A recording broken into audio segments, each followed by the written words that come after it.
ready. Little interview. You haven't been on the stream for a while. Yeah. Let's start it. Let's start it. I will just ask some questions, chillax. I mean, it's a bit hot, so I'm not so, super sharp. Well, I'm actually quite sharp, but I'm not energetic. So, how long have you been here? I guess now around 3 years. What would you say these 3 years? What was your experience? Did you grow? What's the difference between before? Because 3 years is quite a long time. Yeah, just talk a bit about your experience. Well, I would say before I would be a lot more relying on my discipline to go about things. And basically, when I wanted to do something, I pushed myself to do it. That's how I usually would go about it. And while being here, I grew a lot. And nowadays, I don't really rely so much on discipline, but rather I just do what I think it is best, and I don't have to put so much effort in doing it. But yeah, I mean, through the 3 years, I learned a lot of things. I don't know, maybe you can be a little more specific. So basically, you don't need discipline anymore. So how is that a skill you learned, or how does that work? Well, there's many things that help with it. I would say, even though like the click for many people didn't help so much, for me, it really did quite a lot. And I would say overall, I would just say that I just had more understanding of what is important. And then it just comes from within rather than having to impose it. So what are you doing right now? I'm doing the applications and I'm working on the game, coding. So were you a coder before you came over? No, I didn't have actually any coding knowledge before I came over. So when did you start getting into coding? In total, I have been coding 6 months or something. Something like this, 7 months. Have you learned a lot? Are you a good coder now, or? Well, I can help with everything in the game. There's certain things like, for example, the server stuff.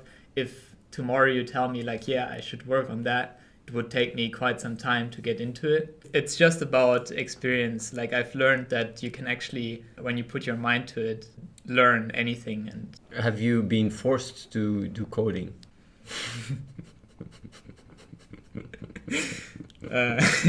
No. I mean, like I've been here for a long time. Like I enjoy coding quite a bit. There's a lot of things that I did throughout the time when I was here, and coding itself is quite satisfying. But I also think it's the most effective thing I can do at the moment because it's one of the bigger projects we're working on. So about like being forced, like you're one of the people I work more often with compared to more people here. So how is it to work with me? Pretty chill, I would say. Like I've been mostly working with you when it came to the numbers, right? For the game and also for purpose and stuff. And well, it's mainly about you come up with a lot of ideas and it's about thinking, okay, how can I implement those? Well, in the past, I struggled a lot myself with basically taking a lot of things for granted and then being quite in my own head. And then when new ideas come, in the past more than now, I would often rather think of the problems rather than with the solutions. And the more I worked with you, I learned more and more to first see like the potential of the idea before basically shooting problems. Is there a hierarchy in this place? No, I wouldn't say so. Like mostly, of course, like the people that have been here longer have more experience in certain things, or just in general, people that work on certain projects have more experience there. And then I give them more authority when it comes to certain questions or things I want to know. So, because like what is very interesting is that with all the interviews, right, that I do, there is really a pattern, right, that just repeats itself. You actually have been here. You're the first guy that came over. For people that don't know, 3 years ago, before we were even labeled a cult. So maybe, you're going to blame him for everything that came after. But like, since you've been here for 3 years, would you say, did it exceed your expectations? Did it were your expectations higher? Do you feel like it was being worth it? Do you think, just all that kind of shit? Well, I would say coming over at first, I didn't come so much with a lot of expectations. I was just like, back then I was trying to do stuff on my own. And yeah, like in comparison to working with you guys, it has been quite a blessing, right? Because if you want to do things by yourself and work with people outside, it's quite hard. When I came over, I didn't have so many expectations, but then because I was also involved in picking the building and stuff, I was really like, yeah, this building is way too big, like, because it has like so many rooms, there's no way we're gonna have so many people, right? And the amount of people that have came over and the amount of people that worked out definitely was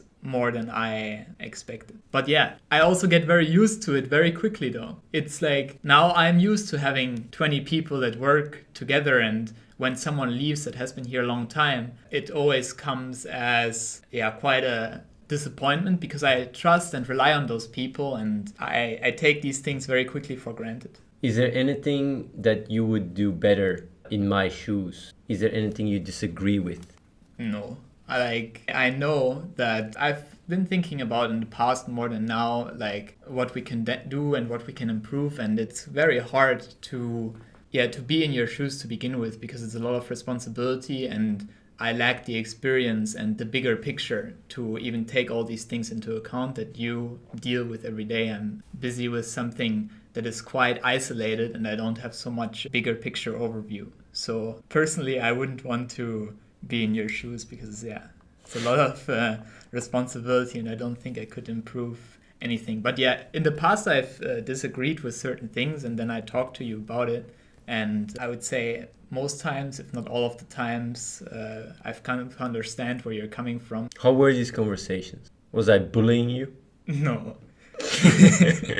It was mostly like, it depends what it was. Like right in the beginning, it was more like me being really, like sometimes it's like a knee-jerk reaction in the beginning. When I came over first, it was really like, yeah, why is this or whatever, right? And you were actually really chill, and I would say, yeah, I've come to see a lot of things different talking to you, and also disagreeing with certain things, and then coming to understand why it is that you do it, and then actually most of the time or all of the time agreeing with the way you go about it. What the people don't really understand is that a lot of decisions that are made are a group effort, and before certain decisions are made, already a lot of people have been involved to begin with. So then it becomes exponentially harder to, because when you see people, everybody comes here, so like, yeah, man, like I agree. Like you might almost say, but these people don't have their own opinion. What is this shit? But whenever there is an important decision or stuff, many people get involved. It's not like, I decided this. No, like I talk to the right people, I involve them, and I get their feedback, and we come to decision together. Yeah, there is no ego about it, and like, oh yeah, me, this, that. It's just very chillax. Chilling. Yeah, but it's so strange for them to. We actually talked quite a bit about all these decisions with purpose and stuff. I mean, you already knew back then. We were talking with Reese and Raphael and a lot of people that were involved, and we brought up concerns, and then you said, yeah, but maybe this, and then we said, yeah, okay, maybe. And it was really, I mean, we thought about it. You thought, like, whenever you include already people, you've already thought quite a bit about it. And then when we talk about it, it's mainly like understanding what you thought about, and then if we have anything that we can add or not understand or something. Do you think you have an impact in the world here? Yeah. So what impact did you have so far? Well, I would say for a big extent, the people that have come over here, I would say at least to some extent it is also because I'm here, and in the past more than now, I've been working together with those people, and they have been growing alongside. I've also been growing a lot, and even though a lot of people don't see it like that, I see people that come over here and that work out has a lot more impact than, for example, making $1 million for charity or something. Like, I value someone that I can rely on and I can trust on and work together with a lot more, because it just ripples so much more than having like money or whatever. There's a lot of people that don't understand it because they don't see impact based on the actual prerequisites or premises in the equation, but rather what other people think. And then when you raise a lot of money for charity, they can frame that in an intersubjective setting. They're doing a lot. But if you just go like, we're actually having an entire group, we have an entire building, we have sorted out all the legal work, we have all the logistics in place, more people are coming over, people are learning skills. For them, it's like, nobody's giving me validation. It's irrelevant. And then when suddenly the game comes out or we start implementing Duby in villages, suddenly it's like, whoa, you guys are so great, whoa. Well, you cannot get there with your mindset. It's impossible. You cannot get there without building it up. You just can't. You can't suddenly implement these things or have the funds or whatever, or have this entire structure without going through all the previous required steps. And that's why, you know, like these even these talks, right, when we ask and have these interviews, it's so crazy that once the game comes out, they will just all suddenly apply. Suddenly it's like, oh yeah, even though everything that leads to it, it's in their face right now, and they don't even need to be that smart to figure that out.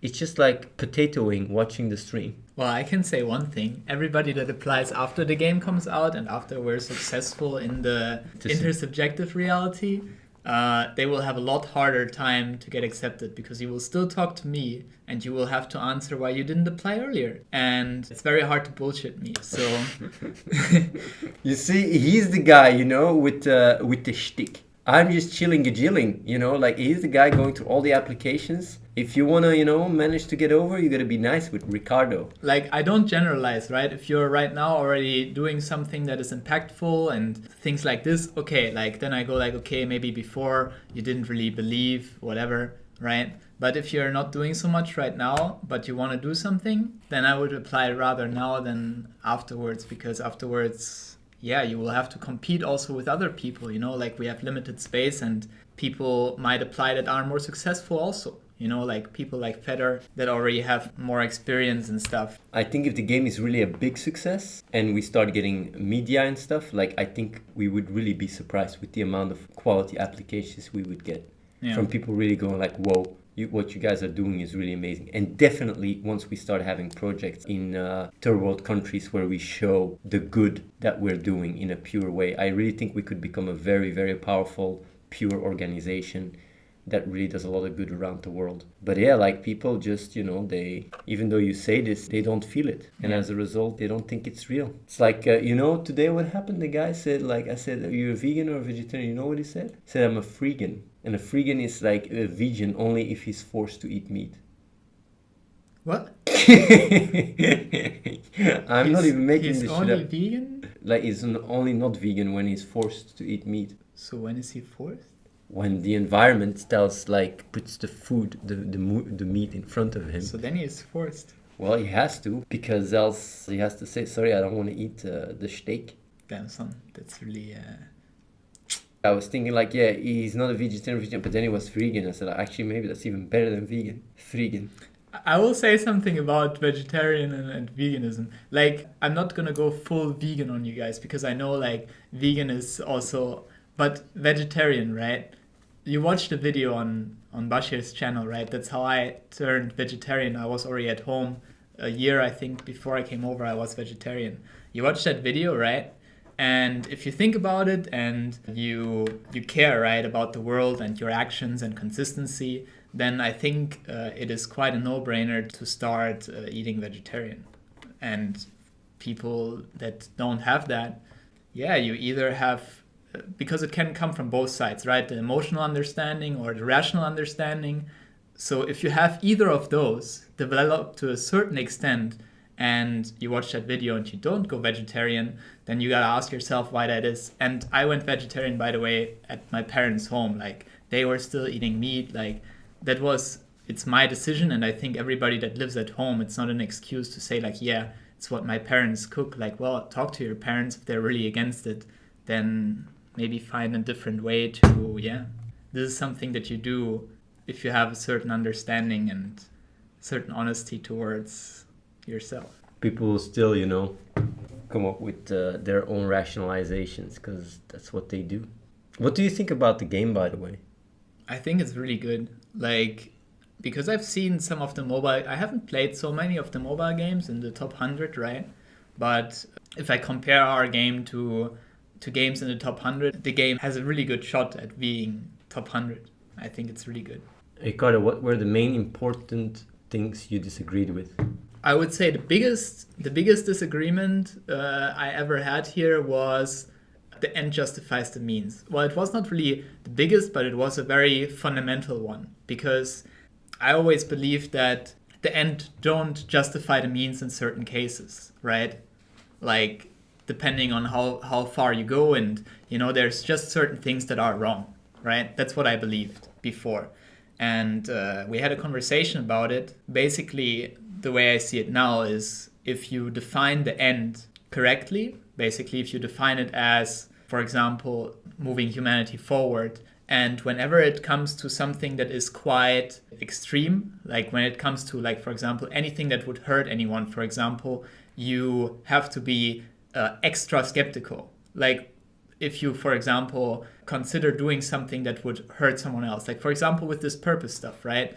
A lot of you guys might have been hurt. So whenever it comes to important decisions like this, it's important to be extremely skeptical. Maybe consult with other people, so you're not just stuck in your own head, like getting trapped in some thought process and you're just going, That was something that I, in the past, disagreed with, and now I see it differently. Yeah, I think that was the biggest one for me.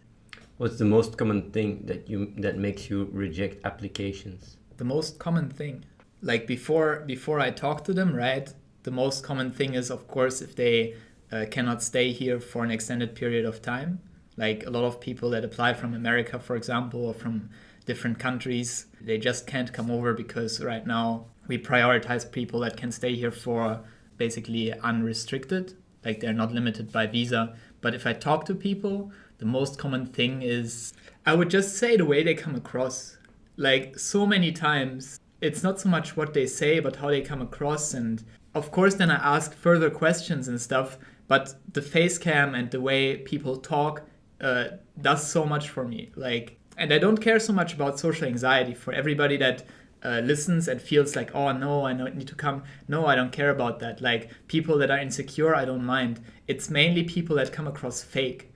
Like, I value honesty quite a bit. And since I have quite some experience, a lot of people come across very fake, like try to make an impression or try to view themselves as like, yeah, potential or whatever. Like, man, this is actually, I would say, why I reject most people. It's because of that. How many people have you interviewed? No, hundreds. I really don't know. Maybe even, I don't think 1,000, but... It's coming there though. Yeah. Would you accept someone from the resistance? I don't care so much about your origins, I care about your current loyalties, where your current loyalties lie. If ATHENE submitted an application today without knowing who he was, do you think he would have been accepted? Yeah. Man. I would say I have not rejected someone that would have worked out. Yeah. I'm actually quite confident about that. Of course, like, people that could not come over, like people with visa restrictions, I didn't even talk to them, right? But for everybody that I reject, I'm actually pretty confident that they wouldn't have worked out, or like the chances would have been just very low. People can, of course, reapply. It doesn't mean that if I reject you once that you cannot reapply. There's actually a few examples of people here that I rejected once, and even maybe there was an interview, I think, of one guy. And he reapplied and I accepted him, like I hold grudges or something. Like, people change, and I always look at people, how they are when I talk to them, basically. Do you record and review the interviews? Actually, I don't do that, no. Maybe it would help me, but I don't know if that's... I don't think we should be doing that. No. Nah. Do you think I'm cocky? Nah. On stream you are, and sometimes the play of the stream, I would say sometimes the play of the stream comes also after the stream. Like, there's certain things you do, just habits that you sometimes do. I've known you for quite some time, and I don't think you're cocky. How many people get accepted but then decide not to come? That's actually a lot. A lot of people apply because they just want to see whether they can get accepted nowadays, and I don't mind so much about that. Like, getting accepted by me is actually not the hardest barrier. The hardest barrier is coming over here and actually following up on your talk, because when you come across very excited and energetic or whatever, I'm not someone that has a very hard barrier. I'm not.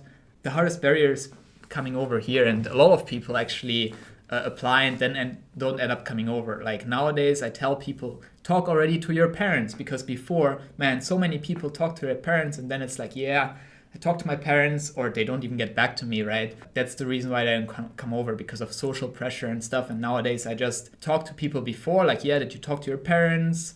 Stuff like this. Yeah, but there's still a lot of people that get accepted and then they don't come over. Do you guys have a spot for a cook? Man, like, these questions are sometimes so strange. It's like... But, like, I wonder if people, maybe they don't follow the stream so much, but I would really say we don't care about your skills so much. What matters is, like, if you want to do this, and that's all. You can do really anything that you put your mind to. And, of course, when you come over here, we help you with certain things and we give you some more direction, but...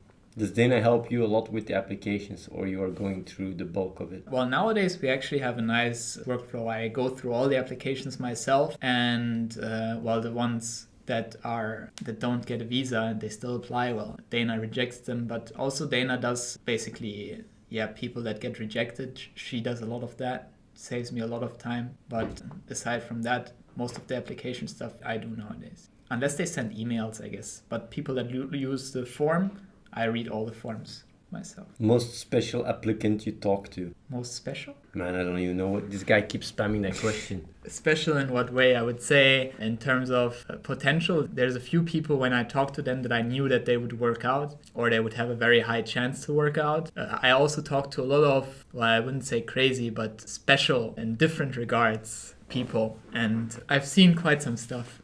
It's actually quite crazy with all the real talk. We sometimes really attract people that would be considered as having mental health issues for real. Like, even in the applications, sometimes, man, it's really insane. Yeah, at least some of them I can avoid talking to, but some other of them, like, I sometimes go, okay, maybe, maybe. And then I still talk to them because if I feel like there's a certain chance, then I still talk to them because I go like, yeah, maybe it's just the way he talks, or maybe it's just, maybe he wants to make a good impression and thinks this is really important. That's why he writes so weird. I don't know. Man, they just want fucking drama, these guys. Drama, man. Yeah. I can't. It will not be so beneficial to provide drama. But what I did want to say was not everybody that came over here didn't do anything before. There were several people that came over that tried things by themselves, and if you go through that experience, you just know that it's very hard to do things by yourself. Actually, most people that have most potential nowadays, right, aside from the ones that already tried stuff by themselves, are actually people that just want to do what's right, but don't really have so many, like, have social anxiety, or these people actually have a lot of potential because they're basically quite open-minded. They know that they already tried stuff at home, like things at home are really not working so well, and then they come over here, and I see those people as more potential than people that know things better. People that have ego and come across confident and stuff. These people, unless they are legit, right, these people have very low odds, I would say, to work out. Easily manipulated. Well, I would say people that have quite a lot of ego, they are just not pleasant to work with. I don't know if you have experience with that yourself, but people that have social anxiety, for example, they don't usually have ego because they are much more usually introverted. They think a lot more themselves. That doesn't mean that they are easily manipulated. A lot of people that have social anxiety are actually quite smart because they're not busy with impressing people or whatever. They just are much more thinking about stuff. And a lot of people that are introverts or have social anxiety are actually very intelligent. Actually, I would say most people that come over here I would consider as quite smart. It takes quite some reflection and intellect to be able to think about things and to think about what's right and follow up with that on action, to also go oftentimes against your family or friends by coming over here. It goes quite against social norms oftentimes, and it requires quite some introspection. Introspection was actually the word. Yeah. A lot of people, that talk stuff in the chat and ask some irrelevant questions. At the end of the day, it's about just, doing what you can do and take action, and everything else is it's literally just noise. Do you think people should apply? Depends. You gotta go through the application, so you gotta minimize the the amount of shit. Yeah. No, but honestly, like, because I always wonder, people have listened to the Real Talks for so long, right? Why would you apply now rather than sooner or later? Or why now if you didn't apply already before, right? I would say, really think what helped me the most, right, in my life before I came over was really to reflect why I want to do what I'm doing right now. Because back then it was being a banker. And it helped me so much to reflect, why do I even want to do that? Take a notebook or something and just write down why you do what you do. Like, why are you currently doing what you're doing? What is your day-to-day life? Why do you do? Yeah, just reflect on that. I would really say introspection and really thinking about why you do what you do helps you so much. Yeah, and then make a decision like, yeah, don't settle with where you are now if you don't think this is the right thing to do, or if you don't think this is the best thing you can do. Yeah. For me, this helped quite a lot even before I heard about the Real Talks and stuff. I would say next to coming over, quitting my bank job was the best decision I made. Yeah? Yeah. Because it gave me so much more room to think and to see what is important. Well, even when I had less work, like time is really, really something like take time. Because when I was working and studying at the same time, I didn't have time to think. I was just working and discipline and learning and going out with friends and stuff, which was also cool. But like I didn't really have so much time to think why I even was doing what I was doing. And yeah, you can get very easily stuck into that. Like you watch series or whatever, and then you don't have time to reflect. And I think that's really important because else you just lose yourself. What do you think about the recent drama? Well, like... I don't like drama. Sometimes it's good because it brings exposure, and we've in the past also used it in our benefit, of course. But overall, if I could choose, right, then obviously I would rather not have drama because, yeah, it's stressful. And I also learn to project in other people. And when there's drama, at least one party always gets hurt, and it's just unnecessary. Yeah, it doesn't help so much also. So yeah. That's what I think. What made you want to make an impact in the world contrary to when you were a banker? Well, I would say that what was the biggest part is that I realized that life is bigger than what people think about you and just you. Like I just realized that other people are quite an important part of your life, and that if it wasn't for other people, you wouldn't be the person you are now. And you're just very interconnected with other people. And yeah, like other people are just very important, and you yourself, it's just even not so satisfying. Like in the beginning, what it mainly was like, yeah, but why be successful and other people look up to you and you have status and all these things, but why? Like these things just don't matter so much once you had them. And I would say personally, like people looked up to me when I was a younger student then, and it is just not enough. It's just, yeah, why would you do that? It's just pointless. That's what I came to realize. And then if that's pointless, then what else is left? Yeah, it's something that is bigger than you. Financial freedom, that's another thing. I would say it's important to feel financially independent, and I worked in the bank for 4 years, so I had more than enough money to feel financially independent. Okay, I'm gonna go to the after party now. I'll tell Reese to come. There's problems with Twitch. See you guys in the after party, guys. And don't forget to apply.